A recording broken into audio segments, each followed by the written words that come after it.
Hello, and welcome to the Special Needs Sibling Podcast, where we talk about what life is really like as a sibling to someone with special needs. I'm your host, Charlene, and today our guest is Jasmine. Welcome to the podcast. Thanks so much, Charlene. I'm excited to be here. Yeah. And we had met so long ago, but it was so fun I got our catch-up call, because we met 2010 or 11, kind of in that time frame. So we were both in very different life stages at that point, so it was really fun to, like, catch up after all of that and, like, just hang out, like, as siblings and friends and stuff. So that was really fun. Absolutely. Yeah. So I guess we'll jump into your family structure, which your family's big, but I'll let you kind of get into that, so you could lay out your family structure, kind of like where you are in your birth order, who has disabilities, and etc. Absolutely. Well, buckle up. This will take a little bit to explain. So I am number 4 in my family. Above me, I have 2 half-sisters who I grew up with. And then number 3 is my full biological sister, Jamie, who was born with spina bifida. And after me, I have a brother and 2 more sisters who are my biological siblings. And then, because of my sister and the experience my parents had adjusting to having a child with special needs and kind of entering into that world, they spent a lot of time in hospitals and clinics and appointments, and they kind of became aware that there are a lot of kids out there who don't have families, in large part because they have special needs. And so my parents decided to start doing foster care. So they started doing foster care, I think, when I was 10. And through that process, they ended up adopting 7 kids. So if you're keeping count, I am one of 14. So all of my siblings who are adopted have different special needs. Some are pretty mild. Some were more when they were babies, they had special needs, and now they've kind of grown out of some of those. But I have 2 sisters with spina bifida that are adopted. So that's 3 sisters with spina bifida in total, a brother with spina bifida, a brother with fetal alcohol syndrome, and on the autism spectrum. And then some of my sisters have a history with attachment needs and differences and all sorts of stuff like that. So yeah, a lot of needs in our family growing up, and yeah, definitely really shaped who I am. Yeah, I remember, I think I had met the younger of the adopted ones when I met you. When they were 8 or somebody was 8. I don't remember. Who knows who it was? Yeah. So because I remember at that time I was like, oh, like, okay. And then now now to hear you, like, because now I have the whole story from you, because I remember at that time there was just so many other people I was meeting and everything. So yeah, and there's like roughly a 30-year span between like my oldest sibling and my youngest sibling. Oh, so okay, yeah. Okay, that would be why I met some and probably not everyone. That makes sense. Yes. Yeah. I don't think we ever all came to camp as an entire unit. Like, some of my siblings were already out of the house, some hadn't been added yet. That keeps very complicated. Yeah, I was gonna say that keeps everyone on their toes. Your parents, everyone kind of like has a part to play. And so, as a fun fact for everyone, so you are also a mom now, and you have also adopted one of your daughters with special needs. Yes. So I am a mom of 4. I have 4 girls. I have, my oldest is 11, and then my second oldest is our daughter who is adopted, and she is 10, and we adopted her from Belgrade, Serbia in 2015. She was 2.5, and then we have another biological daughter who's 9, And then we waited a really long time and we had one more kid in 2021. And so she's 2 now. So Yeah. yeah, quite the crew. So Sophia is the youngest, then Cordelia, then Nicolina, and then Illyria. Okay. Yeah, that you have a full house all the time. Like when growing up, you had a Yes. full house. You currently have a full house, which, but yeah, but I mean, there's lots of love to go around, which is like the nice part.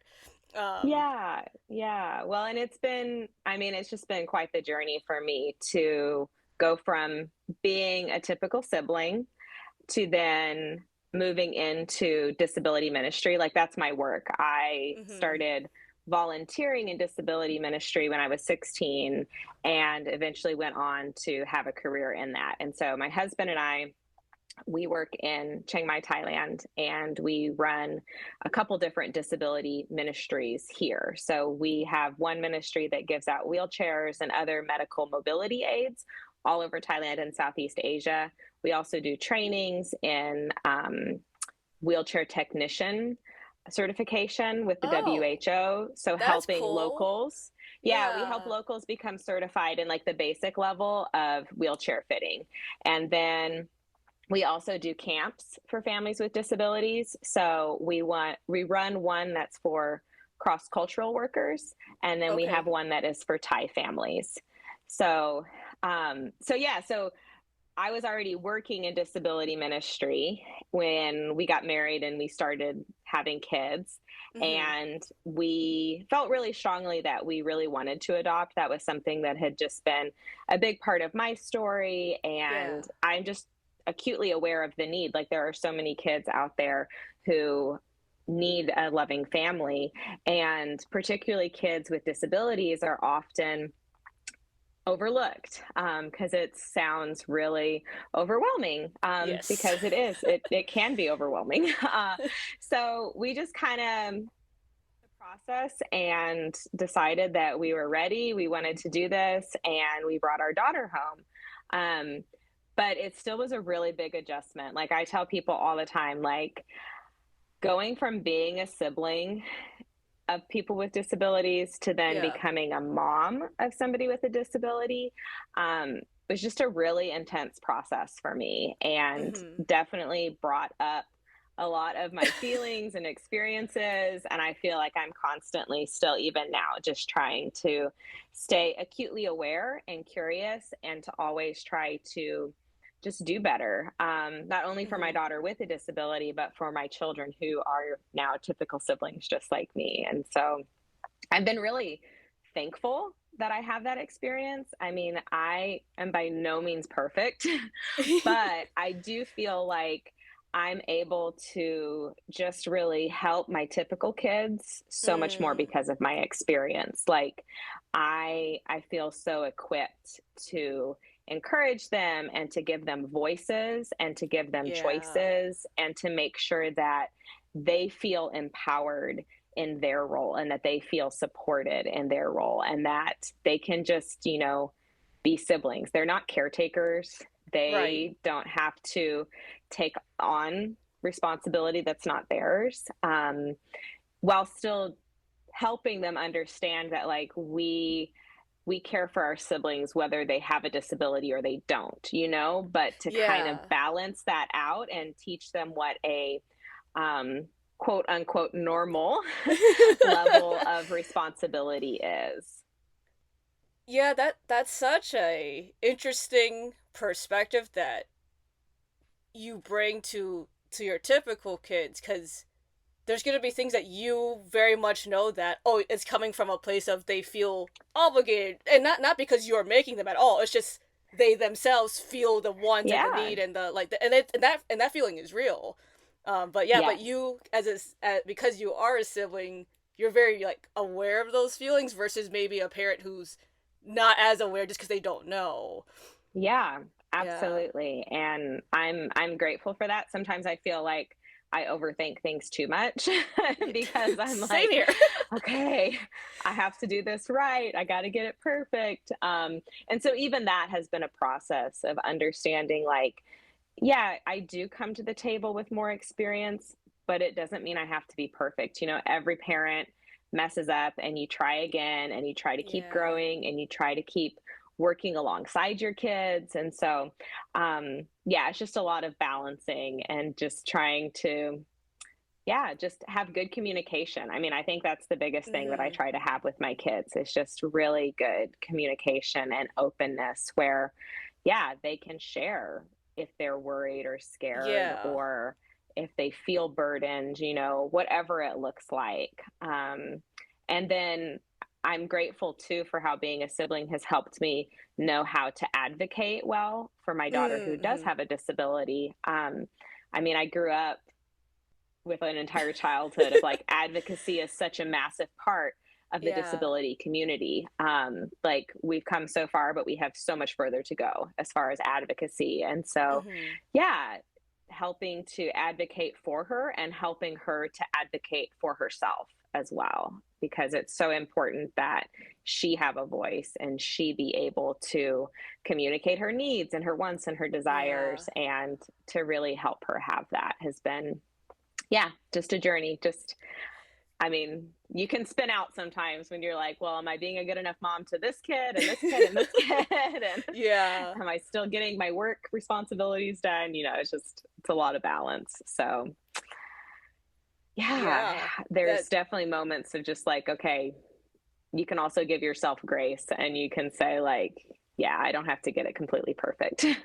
yeah, and I think even I mean for your kids it's great just to be able to know that they can advocate for themselves, right? Not even to other people, but just like to you as a mom or to your Yes. husband as a dad, right? That they can vocalize like, "Hey, I feel this way." And I think even as an adult, like that's something that I've been learning more recently is that I can tell people that hey, I feel this way, and it's not like a happy feeling, and that was such a new concept to me because growing up I didn't feel like that I could, and I also I think didn't have the like vocabulary in terms of Mm-hmm. what emotions I was feeling, because I could tell you now as an adult that hey, I feel like very scared and confused and worried and all these things, like Yes. whether it was towards my sister or whatever.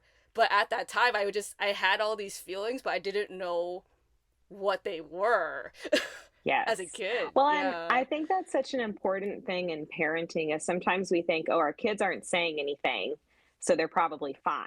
And Right. I'm always like, no, like you have to open that door for them. They don't know how to open that door. They don't know how to bring things up. Like they Yeah. you have to give those opportunities. And it's so true. Learning to say, I need, I want, I would Mm-hmm. Yeah. like it's so hard for siblings. And I mean, that has been Yeah. such a journey for me. And I, even as an adult, I have a really distinct memory of that I think I shared with you when we were reconnecting, where Mm-hmm. um, we were going through a really, basically a family emergency. Mm-hmm. And I live in Thailand, so very far from my family of origin. They live in the United States. So I was in Thailand going through this family emergency, and it was awful. It was really, really hard. And Mm-hmm. I finally said, I really need my mom. Yeah. And I know she can't come. Like she has all these needs with my siblings. So I Mm-hmm. know that she can't do this. And so I know that the answer is no, but I also know that I need to be able to verbalize this Yeah. because I need to know that it's okay for me to say, this is what I need, even if I don't get it. Yes. Yep. Um, and so I called her and I said, I'm going to ask you something. And I know the answer is no, and that's okay. So before I even ask you, I want you to know that it's okay that it's no. Mm-hmm. And I said, I really need you to come. Can you please come? And she actually said, yes, I will figure it out. And she Yeah. like That's called up my amazing. sisters and she made a plan with them. Well, then her passport was expired. so, Oh so she couldn't come.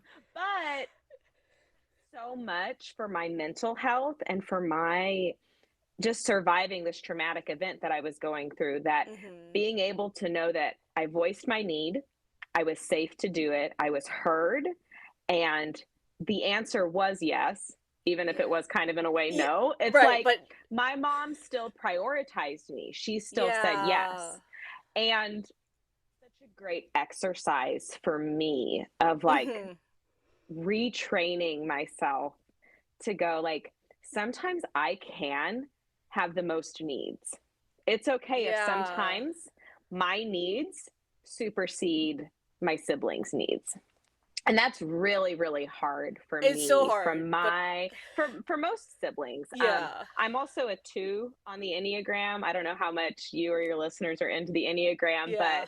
but when I found that, I was like, oh, this makes a lot of sense about my Yeah. people pleasing and my tendencies. And so even, yeah, even finding that really helped me kind of retrain some of my patterns of being a sib, where it's like, Yeah. oh no, I don't have needs. I'm okay. Don't worry about me. I'll Yeah. figure it out on my own. Um, but it's like, unless we voice our needs, we may never get the answers we want. You know, we have to Yeah. ourselves go through this process. And some of that process is being willing to be told no, because that's what holds us back sometimes, right? Like we're Oh, that's so so sure we're going to interesting. be told no. Yeah. So, like, why would I even ask? The answer is no. It's just Oh, going to hurt more. yes. But Yep. that's a process, you know, it's a process of building that safety, building that um, Yeah. okayness of like, I That's know so for me, interesting. if I'm going to keep moving forward, Mhm. I have to do this. I have to voice my needs, even if I know it's going to be no. Because one, I might be surprised. And two, it's just going Right. to help me grow to be able to continually work on my ability to communicate and say, yes, I have a need. This is how I need Yes. it met. You know, I think that's just such a struggle for us sibs. Like Yes. we're Very much so good at so. pushing all those needs down and being like, nope, I'm not going to rock the boat here, okay?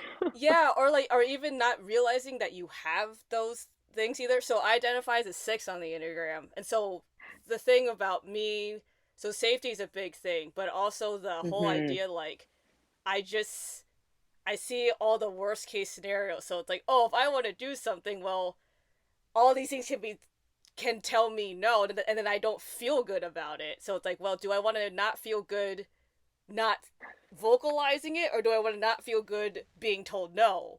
Right? And at that Absolutely. point, Yes. like it's like, okay, what's the less painful version of that? But so yeah, when I started to even tell my husband like, hey, I feel this and I need this, it was so strange.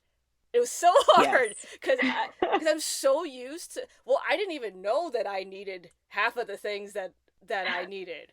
Right, like I didn't know that. Like, hey, like I need to eat. Didn't know that that was an issue until like after I moved out, because my sister was we just ate so regimented. Right, it was Yes. always lunch was at the same time, dinner was at the same time, like everything was at the same time because for her it needed to be that way. And Yeah. so when I even what that was like when I started working, I was like, oh wait, like this is our college. It's like, oh, you can't eat on those timetables because you have class, you hang out with people, you do homework or whatever. And so I was like, oh, like I need to actually say I'm hungry, right? But I didn't even know that and that's like Yeah. kind of a silly example, but it's also very real. Like I didn't realize that my behavior would change due to the fact that I just need to vocalize. I just need a cracker or a granola bar for the next hour. And so now it's so interesting because now I'm very aware of that particular thing, and I go, oh, like Yeah. no, like I feel empowered to just go get it myself now. Like I don't have to ask permission. I don't have to ask someone to get it. Like I now feel empowered to like go get a granola bar and just eat it despite whatever else is happening in the room. And I think Yes. that's such a big thing, right? Like even if I go, oh, like I really want that thing, but like it's gonna rock the boat. People are gonna be unhappy. I'm gonna be yelled at. Like I don't feel good here. Like there's so many other parts of that equation that just make it so easy to not say anything at all. Yes. Yeah. Yeah. No, it's such a process. And I think what's so hard and interesting sometimes is like I've been in counseling a couple different times now in my life. And Mm-hmm. so I've kind of now it's just mostly funny to me that I've really realized that because we talk a lot when we do trainings for volunteers who are going to serve families with disabilities, we talk a lot about the parental process and how parents go through a grieving process that has an ebb and a flow to it. So when you first have a diagnosis, there can be a lot of grief that happens then. Well, then that grief can continue to kind of rise up or fall down depending on life circumstances and life milestones. So when all of the child's peer friends start going to middle school or getting their learner's permits or looking at colleges or getting married, if that is not something that is possible due to the disability, you kind of go through that grief again as a parent. And I think what we sometimes fail to realize is that is also true of siblings. As siblings, we can go through our own process of re-mourning or re-grieving some of the things that are impacted because of disability. So, for instance, if you start out developmentally below or beside your sibling, and then you start to pass them by, you may grieve that.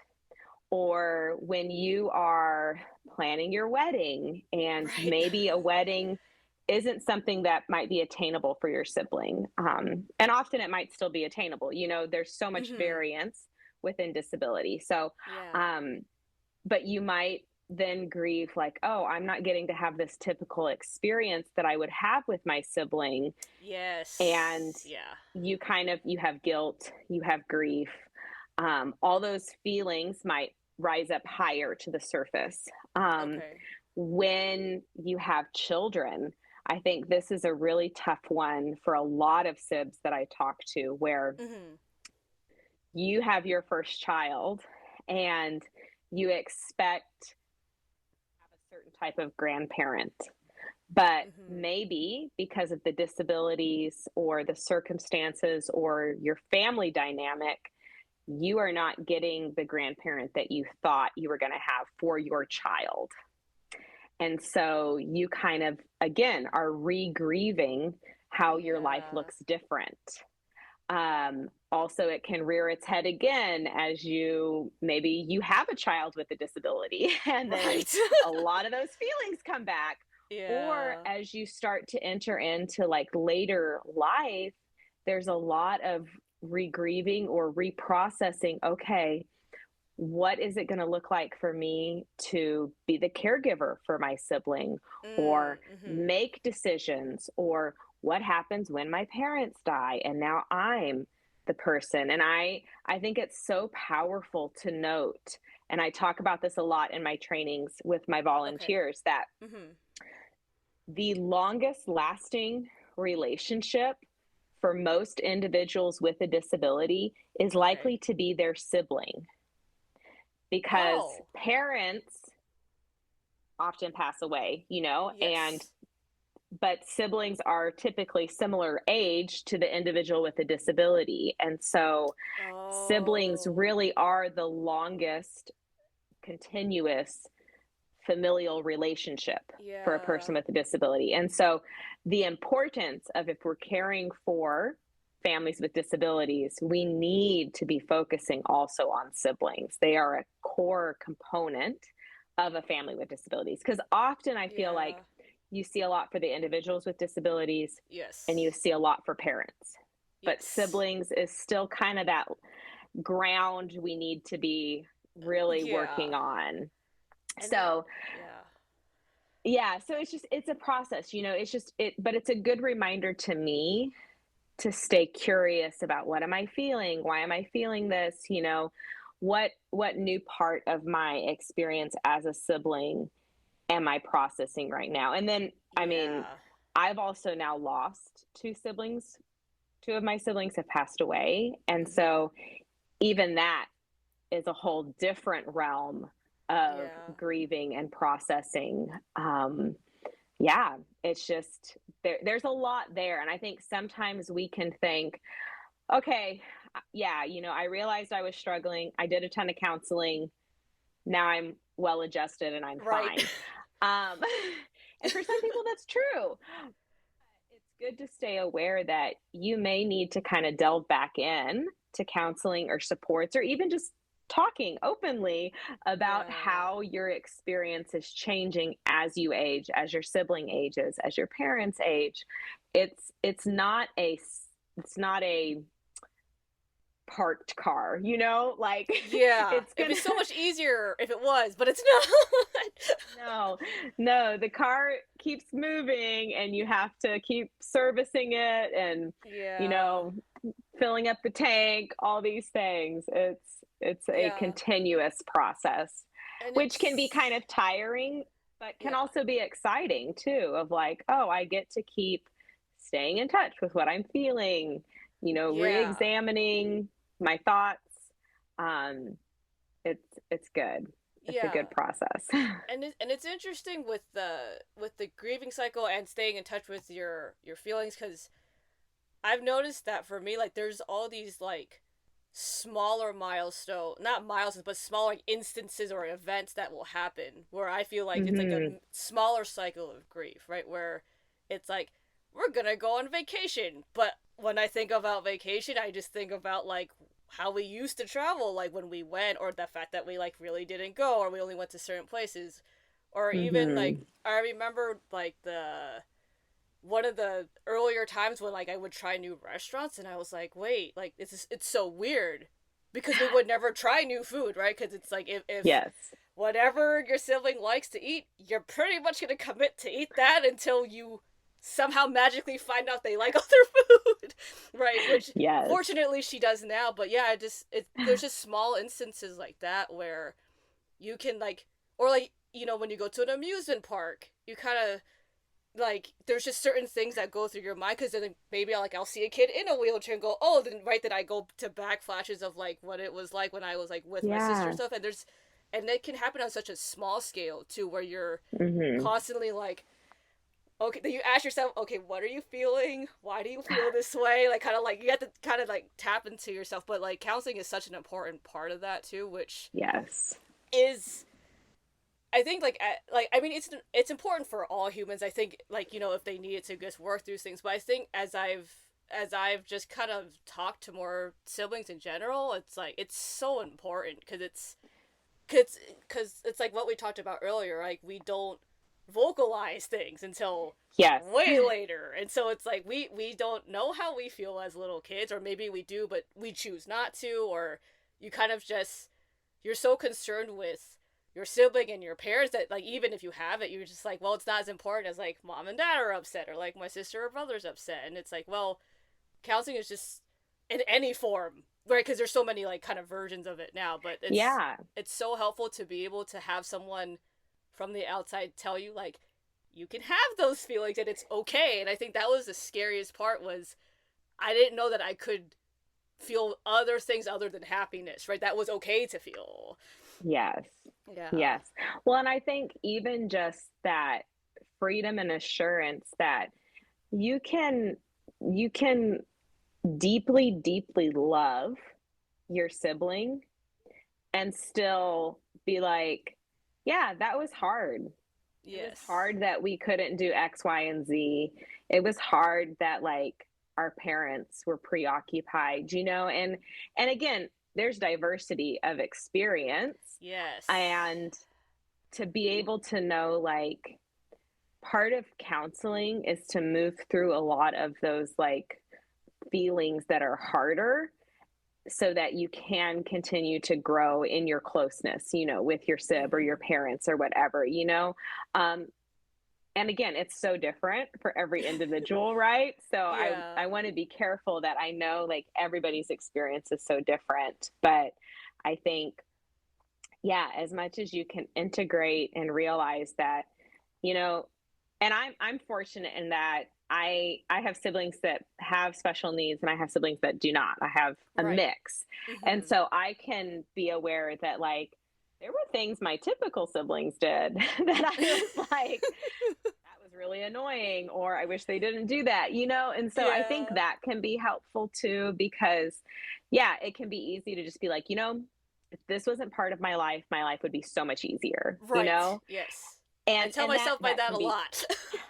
Yeah. yes, you know, and sometimes it's true, sometimes it's not, you know? And so Yeah. to hold that with balance, that like there could be some things that would still be the same, you know? Um Again, depending on what it is, it's a different. Yeah. And I think that's such an important part just like in the sibling advocacy space, or like what how Yes. whatever we're calling that space, right? Cuz it's this thing where there's such like there's not only diversity in like where you fall in terms of like age, right? Because all parents on Yes. some level kind of in the same age Yeah. bracket, give or take, whatever. But right, but you have 7 year olds who are gonna have feelings. You have 17-year-old, right? Kind of every decade you Yes. have siblings interacting with like different versions of their siblings' disability or disability in the world. It's like they all have different feelings, and then within the same family, you could have multiple typical kids who all feel very Absolutely. different. And then Yeah. I feel like so I felt like growing up, and even now a little bit, like kind of like the quote unquote stereotype of what people as a general culturally kind of think is like, oh, you know, you're the typical one, so like you're lucky, or like, oh, you're so fortunate, or like, oh, like you must be a great kid, or like kind of all those like generic good kid things. But Yes. that's not, that doesn't apply to all siblings, and that we can't impose that on every typical kid Yes. either. Yes. And that's also important for everyone to recognize, like there are people who don't speak to their parents, there's people who maybe Yeah. don't talk to their siblings, or they moved away like to get away from their family, not right, but it's Yeah. there's so many, there's so many feelings and diversification, and there's so many Yes. like there's so much uniqueness going on within like just one family. Hmm. It's Yeah, yeah. and I think it's so good to know too, like, yeah, just we don't, again, there's so much diversity of experience that even some of the like dysfunction people have with their family of origin may actually have nothing to do with their sibling, even, you know, like they may have like Mm. this great Oh yeah, connection yeah. with their sibling that may not even be like what's the hardest part for them, you know, Yeah. like it could be something else within their family of origin. And so Yeah. yeah, I think it's time that we're talking about the sib experience. I think it's so good to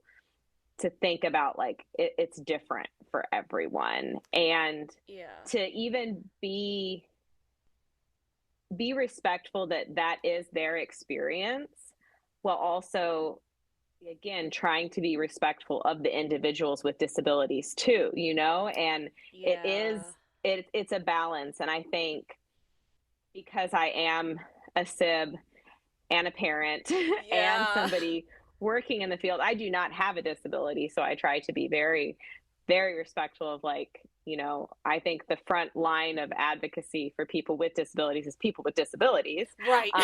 But to be a respectful ally. And so that gets tricky to walk out as a parent and a sibling, you know, because Yeah. there's also validity to my feelings of what my experience was. But there needs to be so much respect and at, you know, yeah, respect for people with disabilities, and understanding that, yeah, it's a really tricky subject, and there's a lot of nuance, and it's so important to talk through about the individual experience, because that is where Mm. you gain the understanding. Because to blanket say all sibs struggle with this, or all sibs are that, you know, that's just not fair either. Because Yeah. yeah, there is just so much diversity to the experience and how each person experiences their childhood and their Yeah. adulthood as a sibling. Yeah, and it's interesting that with all the diversification, there's a parallel when you meet other sibs that you can still be connected. And I think that's the thing that blows my mind, right? Like you and me obviously have Yes. very different experiences for multiple reasons, right? But there's a level of connection that we have despite all the differences Yes. that exist, and that's what blows my mind every time. Like Yes. it's amazing. Absolutely. And I think that what I feel is so much safety with other siblings. that Yes. whether I'm saying my experience was positive or negative, or if it was nuanced, which is what it was, my Right. experience had nuance. There is safety within a sibling relationship to talk that out and Yeah.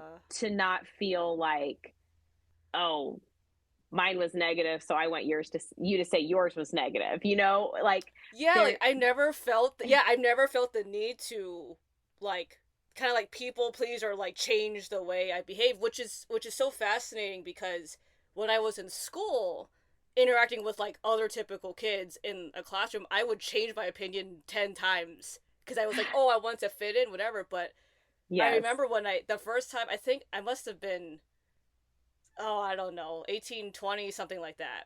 So, and that when I met Sibs like at camp, right? And it's this Mm-hmm. thing where I felt no need to change my opinion ever. Like Yes. I felt so much like, I'm validated, I can be me, like I can talk about my sister and that's fine. I can talk about my parents and that's fine. And that was the first time I was like, people understand my jokes. Because we would laugh, right? Because siblings have like their own Yes. jokes. And it's been funny on this podcast because like so every now and then someone will bring up a joke about their sibling or like a story that's not a joke but it's a story, right? But Yes. it's so funny, but and I'll laugh and everyone's like, oh, I'm glad you laughed. I'm like, because we're so used to Yes. like the deadpan People or not like, understanding yeah, that. right. But it's so funny. So I remember, yeah, but I felt I did feel the safest there because like I don't have to change anything about who I am. And there's that acceptance, because I think that we all know what it's like to not be able to say how we actually feel, or to not Mm-hmm. be honest about what our experience is. So I think that's where siblings feel like such a safe space, because it's like, no, you don't have to be any particular way for me. Even if we have completely different experiences as siblings, like there's just so much safety there of like, yeah, I get it. It's not Yeah. cut and dry, And it's and I feel like there's so much like um more like willingness and active listening, right? yes. Like even knowing, oh, I'm gonna meet another sibling that views things this way or that whatever, like we could be like polar opposites, but there's so much more accommodation, or not even accommodation, but yeah, but willingness to just sit and Yeah. listen and be together, and like despite all of that, because you know that you have like the bonding connection of being a sibling, which is overrides a lot, almost pretty much everything, I think. Yes. Yeah. Yes. No, it's a really, really special connection to have with people. And I I am so grateful for it. Anytime I get to meet a sibling and just, even if for a little bit, walk alongside them in their journey, like it's just Yeah. so neat for me, and Yeah. so exciting, because I get exciting seeing somebody moving through their process and moving Mm-hmm. through, especially because I know what it's like to feel resentful or angry, and to move through that to a place of peace and acceptance and joy is Yeah. such a beautiful thing. And there's not a timeline on that or anything. Yeah, And that's there yeah. There's a not my even therapist it's put a not even a new poster formula. that's like, yeah, it's like this curvy line because there's no linear path to like. Yeah. Yeah, but I think to be able to move to a place where you can hold both is Yeah. where it's really exciting. To be like, yeah, it was hard. There were things that I wish were different, but I'm also grateful for who it's made me and what it's given my life. Like I think that's when I'm just so happy when I get to see somebody move through that process. Mm, And it's not everyone, and that makes me sad. Like it's sad to think about, like, yeah. for some people that's not attainable for whatever reason. Yes. Yeah. And I'm definitely not saying that everybody has to get Right, from right. point A to point B, but when we can have a balanced view and be able to say like, yeah, a lot of this was good, even if some of it was bad, like that's a really neat place to be in. And I'm really thankful that that's where I am. I mean, obviously, I chose to make my own new nuclear family look like that. Right. so, so, so I clearly come into it with some bias, but whatever people's future looks like, just to see people come to a point of like, yeah, I can hold both things and both things can be true. That's a really neat Yeah. place, because I think when we're there, we feel a lot more peace, you know? Yeah, and especially when you can come to that, or like as you're getting to holding both, like to be able to take action on things that put you in a healthier and safer place, whatever that means. Yes. And for some people, that Yes. could actually mean you move away, or it means you're not Yes. actually talking to your family for a little bit, like, right? And I think Yeah. that's something Yeah. that I've kind of realized recently, was like, acceptance has like various forms, and one form of it Yes. is what you're talking about, and balancing, and that applies, and there's overlap, but there's also people who, like, if being apart from your like, your Yeah. family of origin is what you need to do to be healthier and safer, and like and then you actually feel better, like that's okay too, and that's Yes. so Yes. important for. And I think, and I guess that's just part of like the whole thing about being a sib, and like not only vocalizing your needs, but actually going to go do something that then kind of validates your need to communicate what you need, because Yes. it's one thing to say, hey, like, I need this, but to be able to, like, hey, if I really do need it, to just go do it too, and not step over anyone, but just yeah, there's so much power that comes from not only saying it to someone in words, which is already a very big step, I feel like, but to be able to Yes. say, like, no, like, I need to do this, and just bear with me or not bear with me, and just, I have to do it. Yeah. Yeah. Yeah. No, it's such a process, and Yes. yeah, everyone's experience is so different, and it's so good to hear those different experiences too. Like, one of the best things that has helped me is, like, I'm part of Sibnet on Facebook. Yeah. There's Sibnet, Sib20, all these different ones. I follow a lot of different people, like, on Instagram, who share their journey, and yeah, it's just been so good for me to, like, have a lot of contact with people from a lot of different places and a lot of different experiences. And I think, yeah, as much as we can access that and have different experiences shared with us, it really helps us to, yeah, even better understand our own experience. Like, oh, I identify a little bit with this, but I also identify with this, and just really, really integrating all those different feelings. Yeah, and I think, and also, like, in the process of that, like, using your empathy for the power of good, because I've definitely used it for not the power of good, and it's not great, but I've realized that, like, as you're describing that, like, like, when you're in a space, when you get to a point where you can see what people are going through, and you're able to empathize in a way that's helpful, then that is so powerful just to know, because it's so, like, it's so lonely being a sib. Like, I don't know if it's, I don't know, like, because you had other typical siblings, right? But, like, there's just things that, like, it's just lonely. Like, I don't think that's anything, like, on really anyone, right? Like, my parents can only do so much, my friends can only do, like, there's gonna be a certain level of, like, well, no, I just feel lonely. Yes. Right? Yeah. No, it's really true. There are some feelings that you can't change. You can make steps to make them, feel like they're shared, but sometimes they are just what they are. The anniversary of my sister's death was in May, and I was having a really, really hard time, and I was talking with my husband, and he's not a really, like, emotive person.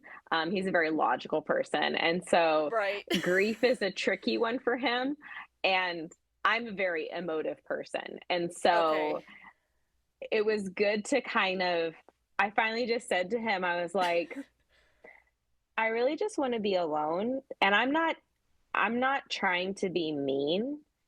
I Right. just know that like what I'm feeling right now is hard no matter what. Like, you can't make me feel better, and that's okay. It's okay Yeah. that Yep. you cannot make me feel better. Like, I just have to feel this. And Yeah. sometimes that's hard. Oh, um it's so hard. Like, I think it took me a really long time to even get to that I actually need to be by myself in order to feel it.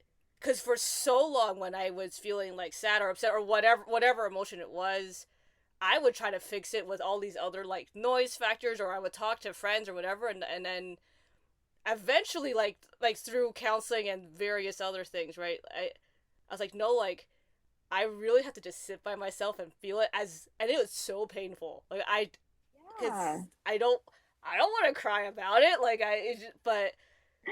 but sometimes you kind of have to like bite the bullet and just do it. I just Yes. sit in a room, I close the door, and I tell my husband like 10 minutes, and then you can ask me if you can come in, and then we'll go from there. Yes, Because yes. And my husband it's, he's yeah. so good at like holding that space of like, I am here for you if you Yeah. need me and you want to talk, but I'm also here for you after you've been alone and felt your feelings. I'll still be here. And Yeah. that's just really good. And he's so good at like listening to my feelings and asking me like, well, what are you feeling and what do you need? You know, all those good, great Yeah. questions that are great for people who are not good at voicing their needs, wants, and Yes. desires. Yeah. and that, and that's it's such an interesting thing too, because I like you hearing you say that makes me realize like, oh yeah, how much we have to train ourselves, then train our spouses to be able to like, actually the best thing you can do to help me is ask me these following things, because for me Yes. the biggest thing, like I'll tell him about all my feelings all the time, like that's not the issue for me. The issue for me is that I want to feel validated.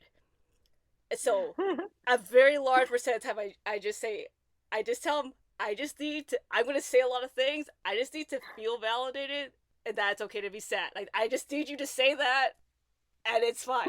And he does that, and it's great. Like I think that's been a big part of me, just like, no, like I can feel angry, it's fine, he's confirmed it's fine. Like yeah, so it's a lot of like that for me on my side. That's what it Yes, is. yes. Well, and for me, it takes me such a long time to say what I Mm, am feeling, and which is really hilarious because I'm a pretty fast talker and like I talk a ton. But yeah. when I'm hurt, sad, or upset, like scared, all those feelings, like Mm-hmm. I kind of like shut down.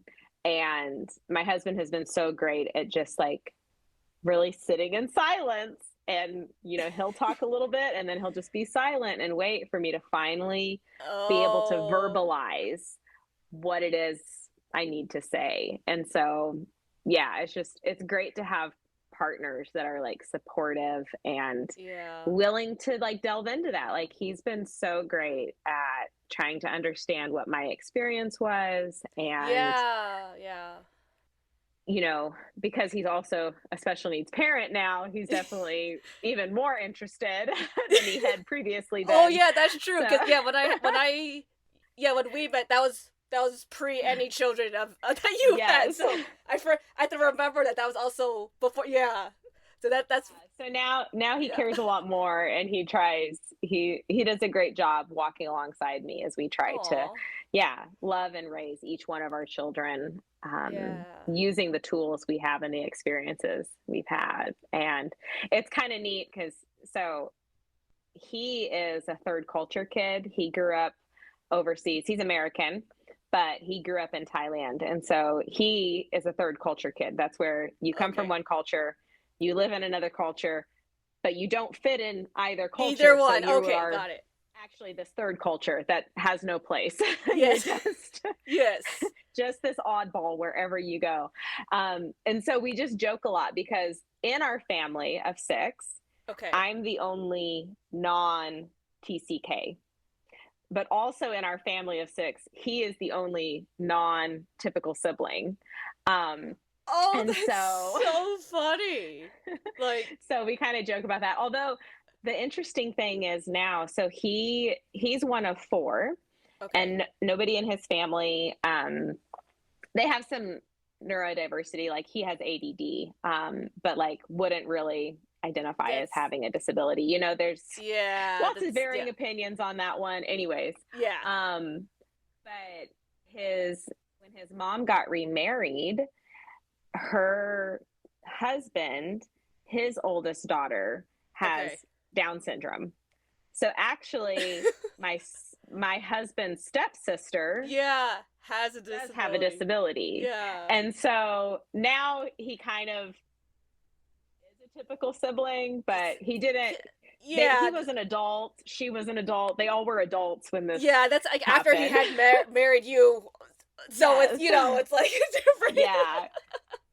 It's just funny though. So Yeah, I'm just grateful. I feel like we both have the privilege of having experiences in our past to help our kids in their identities. And yeah, that's what's neat is like not everybody has that. Not everybody has a parent who knows what it's like to be a sib, and not everybody has a parent who knows what it's like to be a third culture kid. And so yeah, I I hope parent I can take those experiences and better support my kids. And I'm sure I will mess it up. So in I advance, mean, children, if you ever you're listen to this, I'm so yeah, sorry. you're a human. It's okay. Like we Yes. all yeah, you're a human. It's yeah, but yeah, making mistakes is such a part of the process, but yet I feel like even more as a sibling, you just want everything to go right, right? Not even, and it's crazy for at least for myself, the amount of expectation I put on me and everyone in the room, no Yeah. matter where I was, and it's just like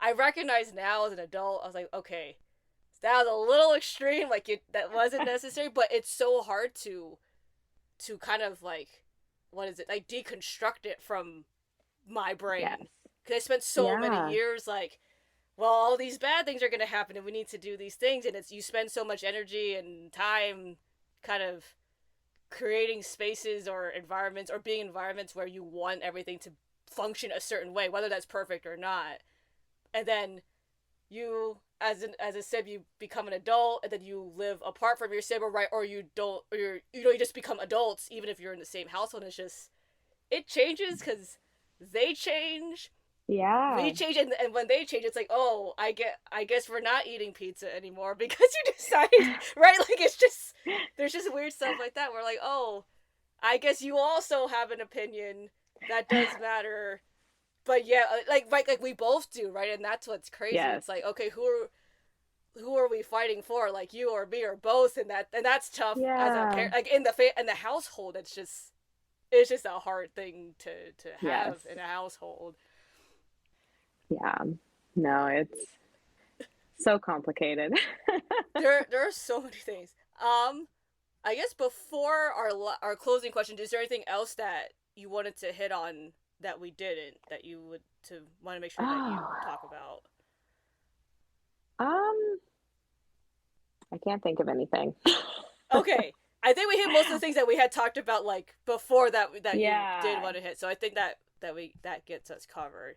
But yeah, Yes. yeah, there's yeah, process is complicated. We're humans, but Yeah. it's okay. It's all part of one process of healing in one form or another. Yes. So I guess with that, as our closing question, what are some words of encouragement you have for our fellow siblings out there? Yeah. I think my encouragement is that finding support is so crucial. Just finding people that you feel safe to share your experience with, as much as you can let people into your experience who are safe and supportive, whether they're a Mm-hmm. sibling or not. I think that it will help you as you grow and become more healthy to have people that just get you and who can hear your Yeah. stories, hear you processing and support you in it. Now, if you can find siblings, that's great. I do think that we are some of the best support for each other. And I think, yeah, you do have so much power to process your experience and to move to a place of health, whatever that looks like for you, to take advantage of the tools that are out there, whether it's counseling or support groups, even if it's an online support group. I think that that can be so very helpful. And no matter how unique your experience is, it's amazing how many people out there are like us. Yes. And I think for me, because my story is unique in that I'm a sibling who is now a parent. And yes. I was like, oh, who else out there like me? And they're out there. Like, I'm so blessed to be able to follow some different people who were typical siblings and are now special needs parents. And it's been so neat for me to be able to follow them or talk to them or share with them and understand that some of the things I was experiencing are normal and part of the process. And it just feels so good when somebody else says, me too. Yeah, yes. I know what you're saying. So it's hard to put ourselves out there, especially if we feel like we might be rejected or hurt or, you know, told no, whatever it is that we're afraid of because of our experience. It is worth it to keep searching out our safe places and our support systems. And community is such a powerful thing. Like, we are meant to live in community. So finding your people who are your safe place to be you and to share your true feelings is just a really, really wonderful tool. So it's worth it to search that out. Yeah. I definitely agree with that. It's so important and so helpful. It's amazing. It's like words can't describe how good it is when you feel and that you know that other people feel your pain, like, for real, or if they're making a genuine effort. Even if they're not siblings, they're making a genuine effort. That's a pretty hard feeling to describe, especially when we spent so long living in kind of not that space. Yeah. Cool. Awesome. Well, thank you so much. It was such a joy to do this. And I think, this podcast is such a powerful tool because it is bringing that connection to others. They're getting to listen and go, I'm not alone. I matter. This matters. This is something that other people have experienced. And I think that's just a huge, huge asset. And I'm so thankful when I think about what my kids have access to and the tools and connection that they get to have. It's just like, that's so awesome. I'm so happy that these things are out here for them. Yeah, like, by the time that they become adults, it's gonna be so different. Like, in a great way where it's an exciting thing, and it's great that more people are joining the sibling advocacy space. I mean, I know that because I'm obviously talking to sibs all the time, but it's really exciting just to see how many people just want to just be part of the process, and it's so exciting because the more of us that hop into the boat, it's just more exposure, like, for everyone, and it's so exciting. Absolutely. Yeah, no, it's really, really powerful, and it's really exciting. So thanks for all the work you're doing. Yeah, thank you, and thank you for being on the podcast. It was my honor. Thank you so much.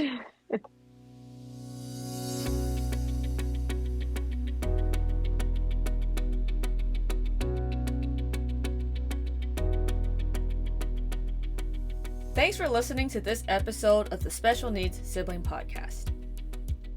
It's definitely a tough journey being a sibling out there, so I hope you feel encouraged listening to other siblings share their stories.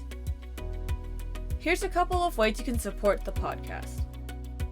Number 1, tell all your friends. We definitely need listeners to listen to the show. Number 2, please subscribe wherever you're listening to stay up to date on new siblings sharing their stories. Number 3, you can support us on Patreon. Even a small contribution can help keep the podcast up and running. And last but not least, if you're a fellow sibling, please consider being on the show. We definitely can't keep this show going without you. Even if it seems scary getting your story out there, know that only you can tell your story, and that we're all here to support you. And even if you don't want to be recorded, that's totally fine.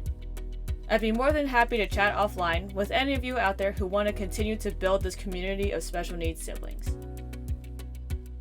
Until next time, this is the Special Needs Sibling Podcast.